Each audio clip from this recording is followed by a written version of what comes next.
पति पत्नी के रिश्ते में एक दूसरे को समझना और समय रहते एक दूसरे का साथ देना कितना जरूरी है, जाने इस कहानी से।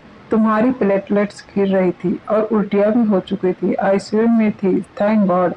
बच्चे वक्त रहते अस्पताल ले आए, वरना ड्यूटी डॉक्टर मेरी तरफ हिकारत से देख रहे थे। मैं किसी अजनबी सा सुनने में खो गया। तुमने कभी अपनी बीमारी, दर्द, तकलीफ मेरे सामने नहीं दिखाया और ना ही काम करने में लापरवाही की, और मैं यही समझता रहा कि सब कुछ ठीक है। शादी के बाद से ही तुम्हारी यह सपनों की वो मुट्ठी में कैद करने की बातें मुझे बचकानी बेबुनियाद लगती। रियल लाइफ से दूर की बातें कभी तुम्हारे साथ उड़ने की कोशिश नहीं की मैंने। तुमने घर बाहर की जिम्मेदारी से मुझे मुक्त कर दिया तो मैं आराम तलब होता चला गया। चाय, टॉवेल, कपड़े, खाना सब हाथ में देती तुम। जब मैं ऑफिस से घर आता, चाय पिलाती और मैं अपने दोस्तों से मिलने निकल जाता। उस दिन मुझे बुखार था तो मेरी तीमारदारी में लग गई थी। खुश भी थी कि मैं अब तुम्हारे साथ पास रहूंगा, कुछ देर ही सही, पर बुखार उतरते ही मैं काम पर निकल गया।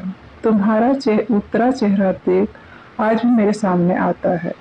मुझे सब ढकोसला लगता, पेंशन लेना, परेशान होना, बच्चों को एक्स्ट्रा एक्टिविटी में भाग दिलाना, उनके लिए भाग दौड़ करना। तुम अपने सपनों भावनाओं को मारकर मेरे साथ हर क्षण खुशी से बिताना चाहती थी। निर्विकार सा मैं काम में ही डूबा रहता। यह कभी समय भी मिला भी तो मित्र, नाते, रिश्तेदार ही मेरे लिए विशेष रहे। तुम मुझे मेरी जिम्मेदारी समझाती, कभी झुंझला कर लड़ भी पड़ती थी, पर 2 मिनट बाद मेरी टाई ठीक करने लगती और मैं तुम्हें धकेलता हुआ ऑफिस के लिए निकल जाता। क्या जाने तुम पर क्या बीतती होगी जब तुम छुट्टी वाले दिन मेरे सिर की तेल मालिश करती तो मुझे अपनी किस्मत पर नाज होता। लेकिन तुम्हारे चैट की फरमाइश पर तुम्हें चटोरी बोल दिया था और वो तुम्हारी आखिरी फरमाइश साबित हुई।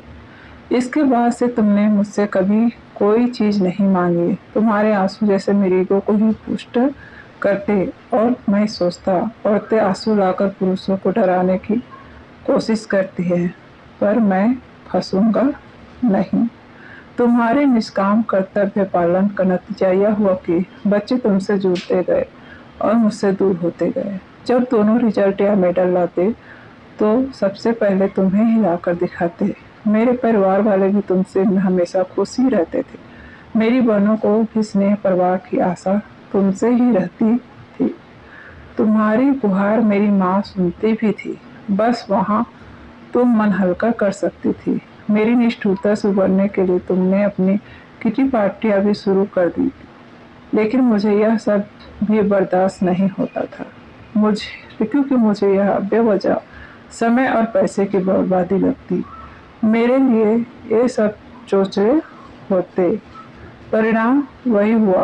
प्रौढ़ावस्था में मैं अकेला सा तथा तिरस्कृत महसूस करने लगा और बच्चों के साथ तुम और मजबूत हो चुकी थी। फिर भी मेरी परवाह थी तुम्हें। अब बस यह अंतर आ चुका था कि जिस सानिध्य के लिए तुम तरसती थी उसके लिए अब मैं तरसने लगा। क्योंकि जब मैं चाहता तुम मेरे आसपास रहो, तुम किशोर हो रहे बच्चों से घिरी उनकी कोई समस्या सुलझा रही होती। अब बच्चे भी अपनी अपनी जॉब में खुश हैं।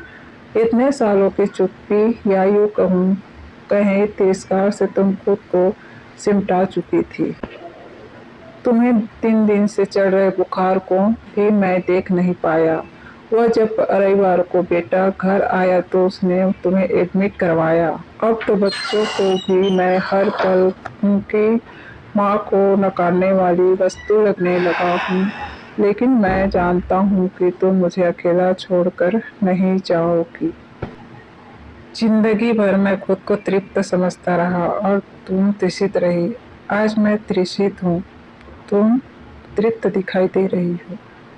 तो इस कहानी से आपको क्या सीख मिलती है कमेंट सेक्शन में ज़रूर बताइएगा। Thank you guys for watching. मिलते हैं नेक्स्ट ब्लॉग में, तब तक के बाय बाय। Thank you.